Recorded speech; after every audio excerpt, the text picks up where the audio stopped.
Okay. Welcome, everybody, to the UFISE Spotify podcast. You're listening to an interview about highlighting a student experience with Teagan Havemeyer today. We'll go through and ask Teagan about her experience and hear what she has to say and any advice she has for anyone who wants to go in the same role. So, Teagan, how are you doing today? I'm doing really good. How are you, Kenny? I'm doing just fine. I'm also here, Kenny Marshner. I'm here with Jackson Tyndall. Hey, how's it going? Good to be here. And yeah, so Teagan, we have some questions prepared for you today. You know, this will be more conversational style, and feel free to answer as much or as little as you like. Okay? Yeah, sounds good. Okay, so could you state exactly what company or department you worked for in your internship? Yeah, so over the past summer, so summer 2022, I was working at ABB, and they're sort of an internationally based company, and they have a bunch of different divisions, and I was doing supply chain with them, specifically within their electrification unit, and the factory I was in. It was Mebane, North Carolina. It's kind of dubbed Factory of the Future, I think, probably within the company. I don't know if it's necessarily called that everywhere, but it was the majority of the product lines that were there were like load centers and panel boards, things of that nature. So you're in North Carolina? Yeah. What city? Mebane, but I ended up living a little bit further out just to have a little bit more of a youthful area. So ended up subleasing from college students out of Chapel Hill. Oh, okay, nice. Yeah. Made it really easy to find living over the summer when you find like a college town. So you were hanging out with UNC students over the summer? Yeah, it was kind of fun. It was a little interesting that I ended up being with like three other people that were in and out depending on sort of what semester that they were taking classes. But it was definitely really nice to have like roommates that knew the area too, so we could go out and do more stuff that wasn't just me exploring on my own. Cool. Gotcha. Yeah, so Teagan, what was your official job title with A&B with your internship? Yeah, so my official job title was supply chain intern, but there was actually two other interns there at that exact location that were also supply chain. And since I had my industrial and systems engineering degree, they sort of had me more in a manufacturing role, just because they did have so many people doing the supply chain. So it was a bit of a hybrid between supply chain and manufacturing.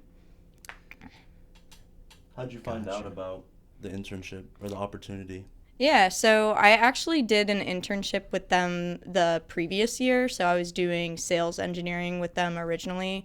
I actually did it for 7 months. And the way that I found out about the company, because I think a lot of people don't really know what ABB is, they actually took over like General Electric's like electrification products.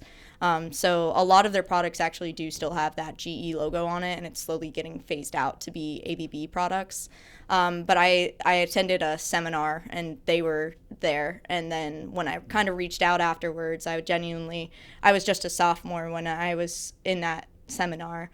I just went up to the guy that was presenting, and I didn't hand him my resume. I kind of talked to him, and I was like, would you be interested in looking at my resume? And he was like, yeah, totally. Just send me an email with it. And he had this whole thing in his presentation about asking for the order. He was like, you're never going to get an internship if you don't straight up ask for it.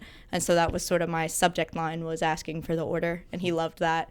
And he told me, he was like, we don't usually have sophomores as interns, but it entertained me so much, and I thought you were very like go-getter for it. So I ended up doing that internship, and I wanted to see something other than sales that was a little bit more relative to the ISE degree. So I ended up doing supply chain the following summer. Gotcha. And how would you say, like, that sales role that you had with ABB, how would you say that helped you in like this, if in the like the supply chain manufacturing role that you did the second time? Yeah, so one of the things about the sales, so I have my minor in sales engineering, and one of the big parts of being in that sales division for 7 months was I got to know a lot about the products. So I was actually in contact with a lot of the customers. So our customers were like distributors, not necessarily the end users. And because of that, I got a lot of very fun interactions. So you have to learn how to phrase things correctly. You learn sort of more an external view of things. So I was experiencing a lot of the supply chain problems firsthand, and I had to interact with a lot of the people that were working in supply chain. And even though I didn't necessarily have the tools myself to maybe go to a manufacturing plant like I did the following summer and help fix those problems.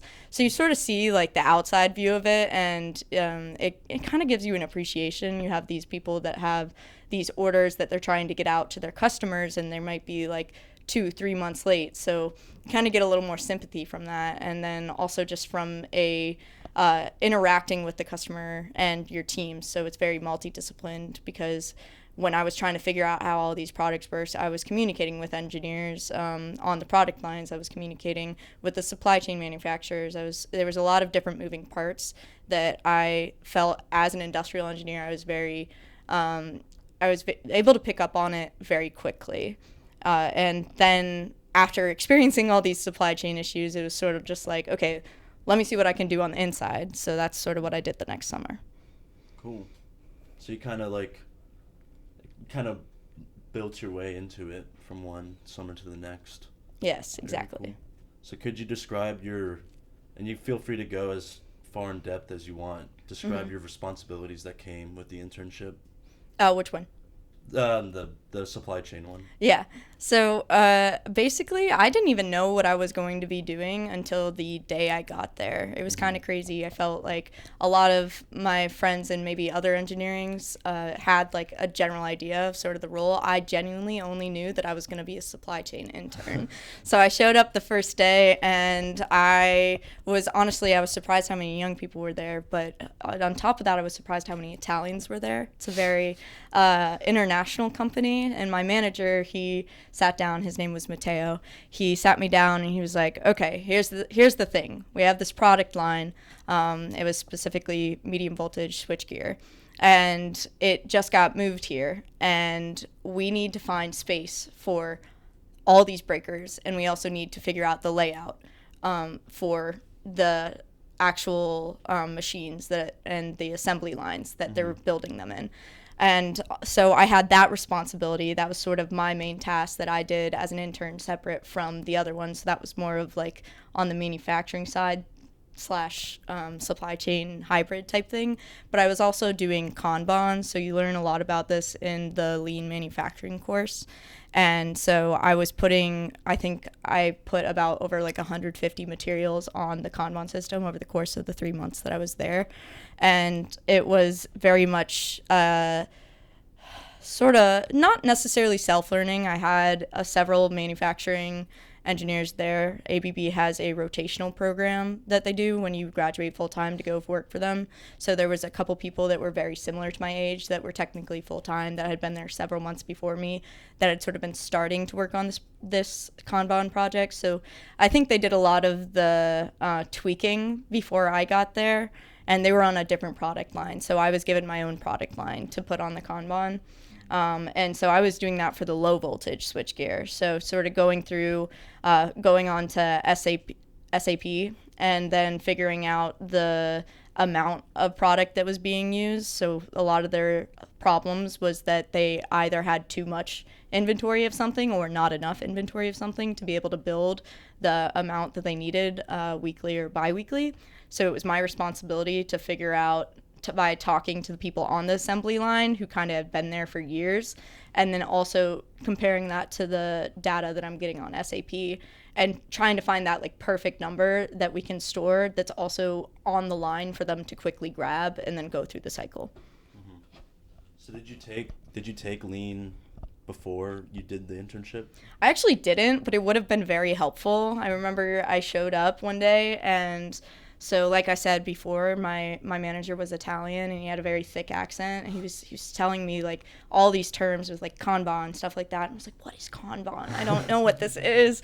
So I would spend the whole meeting, like I would like be writing notes, but the whole time I'm like, I just really don't know what this is. So then I'd have to go back to my computer and sort of search it up, because I think I misheard it too. And I was like, I thought it said like Combine.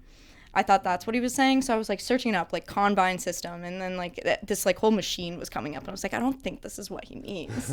And at one point I had to like go up to another engineer. So that wasn't necessarily having a thick accent. I was like, what is he talking about? Please help me. And luckily there was a lot of people willing to help. And once I kind of had a better idea of these terms, I was able to really pick it up quickly. But honestly, I'm sure a lot of people have been in internships where they kind of just get thrown into the fire, and at first it's very stressful, but after like maybe, I like to say like the 3 or 4 week rule, you have an idea of what you're doing, and it's more like doing your job instead of figuring out what your job is. So getting comfortable. Exactly. So if, besides the lean class that you didn't take before, were there any classes in your degree that helped you in the role?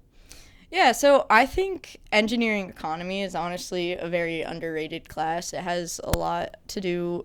You'd be surprised how much Excel pops up in internships. It's crazy, and I honestly had never been officially taught how to use Excel. I obviously knew how to type things in, maybe sum things up here and there, but being able to sort of like quickly click things through. Also, we did a couple things related to decision support systems. So we actually connected SAP to the Excel spreadsheets, and so instead of going in one by one into each of the different products, so you'd have to search into the product code in SAP, and then you'd have to go somewhere else, copy and paste, put it onto the Excel sheet.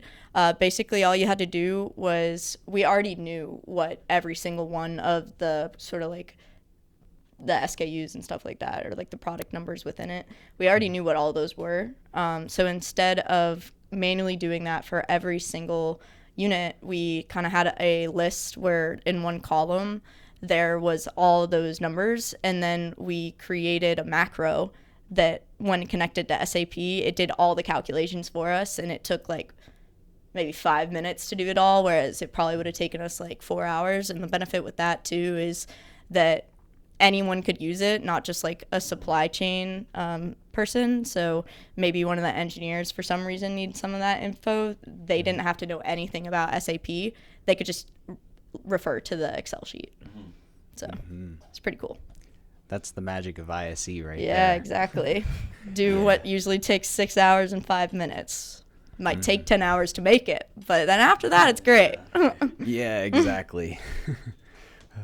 But yeah, so Teagan, what would you say, like out of all the experience you had in that supply chain manufacturing role, what would you say you liked the most about it?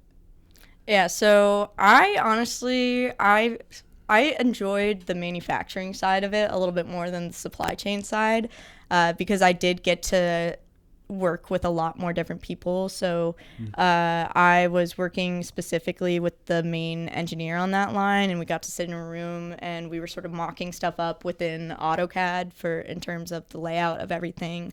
And then I sort of got to go around with like a literal measuring tape, and I was measuring out how wide the shelves are, how many breakers can we fit. So it was a lot of that stuff that was very visual. And then it was crazy because maybe like 4 days after I did all of that, I would go contact the maintenance people, and then you'd see them on the forklifts lifting up the breakers to put them in that place and moving the other material to the other places that I found for that material.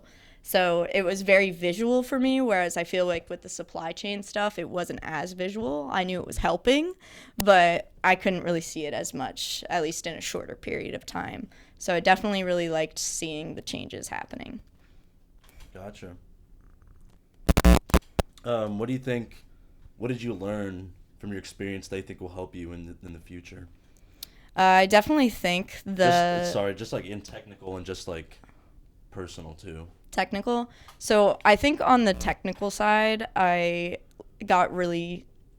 really good with the macros in Excel, just because that project took me a while and I felt like it was probably the most beneficial thing that I left there. And I also believe that from a sort of personal side, I did have to work with a lot of different people.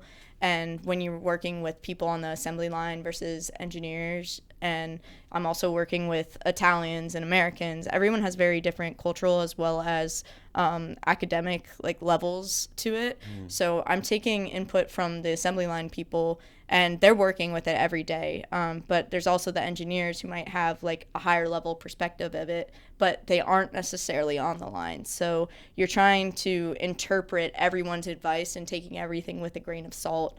And of course, everyone that I was working with from the layout, there was a bunch of different engineers, and some people were coming from a safety perspective, some were coming from a speed perspective, and so you're trying to take all this information, and you're also almost the mediator. I know there was a couple times where I went to move some stuff on the line, and I didn't necessarily ask the assembly line people first, and that turned into a big thing because I didn't necessarily think that through. So one of the things that I learned is that you need to make sure that everyone who has a piece in it moving are consulted, and even if they don't agree, you sort of have to ask them, okay, why don't you agree? Because sometimes it'll lead to a different situation, because a lot of the time it's just, well, I don't want it to change. And then if you can then figure out a way to tell them it's good to change, and sort of come to an understanding, that's a lot better than just moving it without asking them, which is definitely not the way to go. Yeah, or just like not explaining why and just doing it anyway. Exactly. I think we can get in a habit of changing things, and obviously we've done all the calculations, we figured out like, oh, this is going to optimize it, this is perfect. But if it's not the way someone's used to it and they don't know how to do it properly, so specifically with like Kanban, if you can't explain how Kanban works, it's not going to work. Like if the people on the line don't know how to like bring the cart around, it's just the system isn't going to work if the people that are performing the system don't know what they're doing or why it's helpful. Yeah, you gotta get them to buy in. Exactly. So I think that's a lot of the times the hardest part, especially when you're an intern. I think you don't have as much like clout, I guess, as like a full-time worker. I'm like coming in, I'm like 5'1", right? I'm a girl on like this assembly floor, and there's these like 50, 60-year-old men who have been there for like longer than I'm alive. And I'm like, okay, we're going to move this over there. And so it might not go over well with them. But so you kind of got to like you got to get understanding with them, and eventually by the end of the internship, whenever I came to the floor, they were actually happy. At first, I know they probably rolled their eyes a couple times when they saw me marching down across. I was just like, oh boy, it's a long summer ahead of me. Oh man, but yeah, it's glad that you highlighted, especially just how much like industrial and systems engineering is more like people-oriented job, especially where it's not just with like one group of engineers or like just on one team, you're interacting with everybody. Yeah, exactly. So I'll go ahead and ask as well, Teagan. So would you say that experience with supply chain manufacturing, would that influence like what you want to do for like a full-time job or for your future, or where you might want to work? And like, how would you say, if it has changed anything, like how would you say it's changed? So for me personally, especially now, I'm in my 4th year, and I'm actually in simulations now, and it's genuinely probably my favorite class I've taken. And so I think I take a lot of the information that I got in those internships, and it's shaped in terms of it directs you where you don't want to go, and it also directs you where you do. So especially because I had that hybrid role, I know that I kind of prefer the manufacturing setting over like purely supply chain, and I also enjoyed because of that, I enjoyed like setting up the assembly line, stuff like that, and I think it plays a lot into the simulations piece. So I kind of like the data behind it too. So kind of like I was saying when I was setting up the macros with the SAP, I think I'm definitely more data oriented now, and I've had a lot more of those data classes. And so in terms of that, I think that I know I want to work in some sort of manufacturing company. But if I want my role to necessarily be supply chain or manufacturing engineering. I couldn't be totally sure because I think it changes as well from company to company, the type of things you're doing in those roles. But I think something along the lines of working with the assembly lines and making them better, that would be where I want to go with it, but probably just more on a theoretical side. Mm-hmm. Okay. We have one more question for you, and it is, what advice do you have for students who might work in a similar role or just any kind of internship in ISE? Yeah, I would say just not to be scared when you first get there. I think it's a lot of information that gets thrown on you every single time. In both my internships, I just remember the first couple weeks being so overwhelmed. I was like, I don't know why they hired me. I don't know what I'm doing. And then by the end of it, they were like, we're so sad to see you go. Like, you did so much work. And looking back, it was so transformative over the like short period of time and long period of time. Because I did a 7-month and then I did a 3-month internship. And kind of along those lines, I wouldn't be afraid to do those longer internships. I definitely got a lot out of the 7-month one that I don't think I could have in 3 months. I remember at the end of my supply chain internship being like, oh my God, I have so much more I could do. But now I have to go, and I was happy to go back to UF because I love UF. But I definitely think that you get a lot out the more time you put into it. And so when you go in and you're very overwhelmed and you don't know what you're doing, you kind of just got to like trust yourself and what you know. And even if obviously I went into the supply chain, I hadn't taken any of those courses and I was learning on the job, and it's going to pop up eventually in your degree somewhere. And like now I'm in lean manufacturing this semester and we're learning about Kanban. I was like, I know what I'm doing. So like, this easier. is amazing.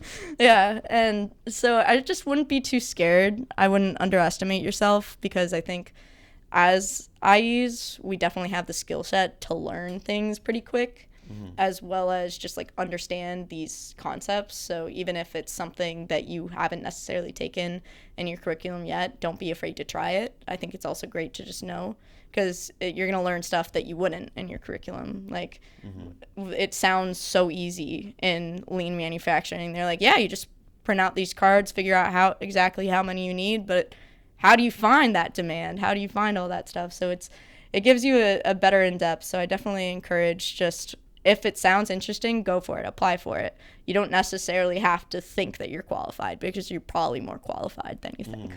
Definitely good advice, because I know people deal with that imposter syndrome a lot. Oh, yeah. I'm And guilty. Yeah, and it'll make your classes easier once you go back to UF, so Yeah, it's a win-win. exactly. Okay. Kenny, anything else? Nothing from me. All right, thanks, guys. Yeah, thank you so much for coming on the show. Hopefully the students that listen to it will, I'm sure they will, if they listen to it, they'll gain valuable information and advice. Hopefully. So thanks again. Have a good rest of the day. And yeah. All right, bye.